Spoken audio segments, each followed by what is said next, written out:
from stars from the 60s talking.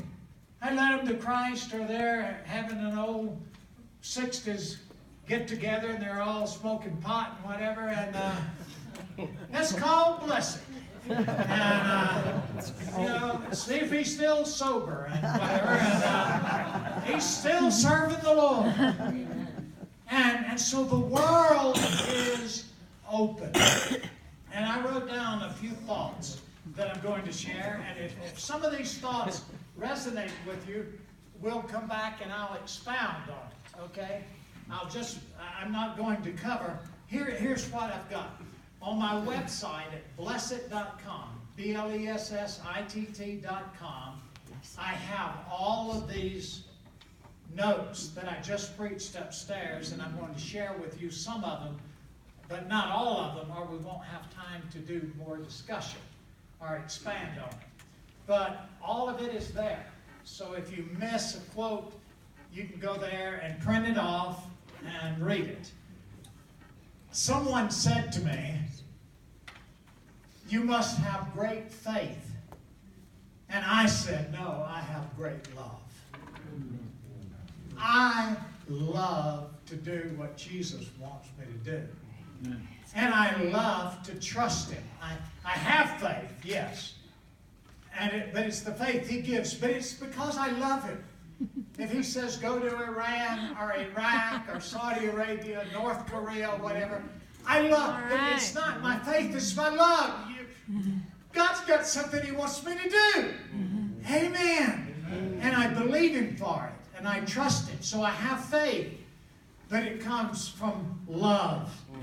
Before I started carrying the cross, I had good theology. And then Jesus said, live it. It's one thing to go, hallelujah. Trust the Lord for everything until you're walking into the Darien jungle. And the two guys with you say we're going to die, so they go back and leave you with my 12-foot cross. Or you get into the war in Lebanon, and the Israelis say there's landmines we've put between us and the Palestinians and the Syrians, and 2 blocks of landmines. You can't go through there. And I say, but I'm supposed to go and pray with Yasser Arafat. They said, we're trying to kill him. I said, I know. He needs Jesus before he dies, or hope he doesn't die. And you walk in. See, it's one thing to say, hey, I believe. It's another thing to do it and to have to your 12-year-old son walking with you, also carrying a cross. You understand what I'm saying? We need to put our life where our words are. Right. At the cross, the worst of man met the best of God. Where do I go? What do I do? Now, I believe we're in the ministry school, right? Mm-hmm. Well, whatever ministry means, I guess that's for you to live out, right? And so, as you are facing a future, where do I go to do that ministry? How do I get there? How do I live it out? When I was a little boy, I was saved at 7 in a parking lot. A traveling evangelist led me to Jesus. Wow. An African lady and her husband from Africa were in London and led Denise to Christ in a park when she was crying in a park. Outdoors. So God wants us outdoors as well as indoors. But one of my jobs was to carry water. And you kind of have a piece of limb or log or wood and a bucket on this end and a bucket on that end, and carry the water to the cotton choppers or cotton pickers. And the shortest distance between 2 points I knew as a child was a straight line. And then Jesus would tell me, I want you to go down there to that cotton stalk or bush or tree or whatever, and turn right, go 20 steps, and then go 40 steps that way, and then turn around, and then go. And I'm off wandering around. And he's telling me to go here, go there, doing it. And one day my dad caught me on the far side of the field, and he said, what are you doing over here? And I said, well, Jesus told me to go here and then turn and then go left and then go right. And my dad, that was before I prayed with him when I was 13, and my dad committed his life to the Lord. He used some words I wouldn't say today, but I am telling you, you go over there and take that water to those cotton choppers. And so I'm going over there, and I'm crying, and I'm saying, Lord, you said, do all this. You've got me in trouble. Daddy thinks I'm goofing off. Jesus said, when Dad's around, obey him. But when he's gone, you listen to me. And I said, but what are you doing? He said, I'm training you to hear my voice. Whoa.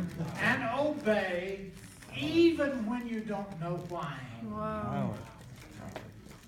And I didn't know what he was up to. I didn't know he was training me to go to the world. Oh, when Jesus called me to carry the cross around the world, and I would lay down the big map. And I still have that map. And put a pin in each country. But I said, Lord, where do you want me to go? Yeah. And the Lord would say, this country. Walk across Africa here. Then go over to this island. Then go here. Sometimes the most zigzagging, weird route you could ever configure. And that was in the days of no internet. And you had to try to get American Express to book my ticket.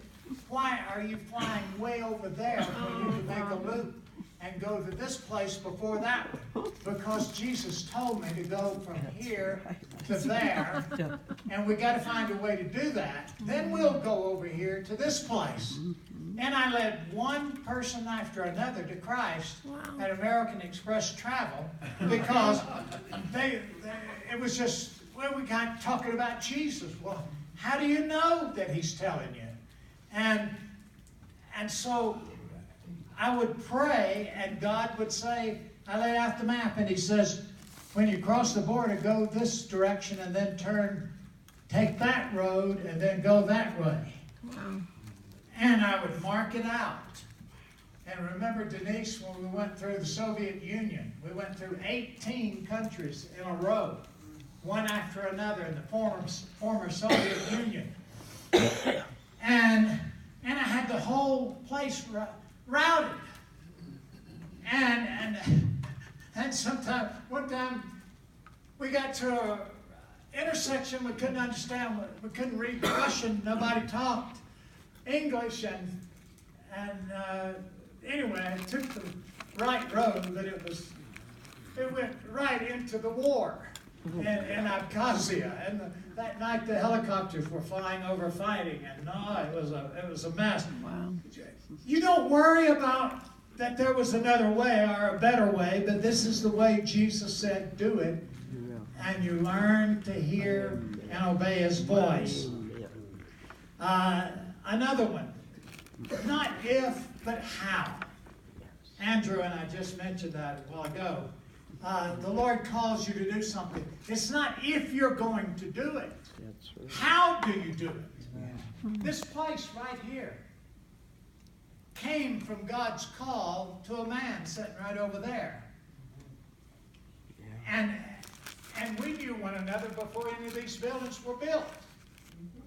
And he was telling me what was going on. We drove around.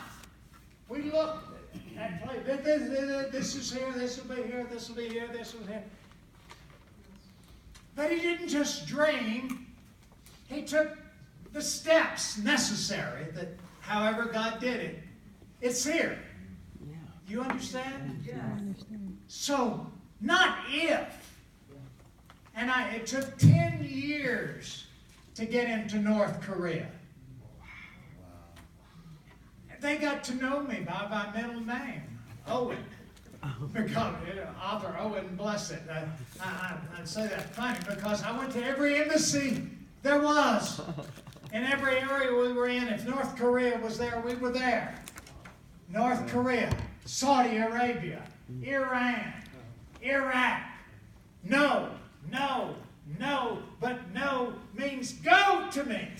So the more they said no, the more determined I was. Year after year, still carrying across other places, but still knocking on the door. And I told the North Koreans, we're going into North Korea. If I have to swim across the Yalu River, pushing across, you may shoot me in the water or arrest me or kill me on the other side, but I'm coming in before the year 2000 because Jesus said to go into every nation. And Saudi Arabia, they couldn't get a visa. Jesus just gave me a total picture of the map and down through the United Arab Emirates, Abu Dhabi, on the border. Go down to the oil fields and turn the second turning on a sand road. And it'll lead you in. There are border guards, but they'll let you through. Whoa. And Denise and I went there. They wouldn't let us through. And we were drinking coffee, and they were handing us cigarettes. And so we were getting friendlier as the time went on. And they, no, you got to have a visa to get into Saudi Arabia. You can't. Where's your visa?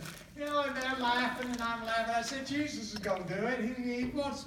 I don't like it. I like two countries, Saudi Arabia and North Korea. And finally, my wife. Wave at him, Denise. That's my wife, Denise. And our daughter, Sophie. You all saw her. Denise says to these guys that are there in the desert at the border with their guns, she said, I will stay with you if you will just let my husband go. Wow. He's the one carrying the cross. He needs to get into Saudi Arabia for the glory of God. And Jesus, bless his holy name. And you know, the Muslims, he's the second most, the best, he's number 2 under Muhammad. And when they say Jesus, they say bless his name. And Jesus, Denise, she said, Jesus is, they said, you mean you'll stay here with us? She said, Jesus is with me.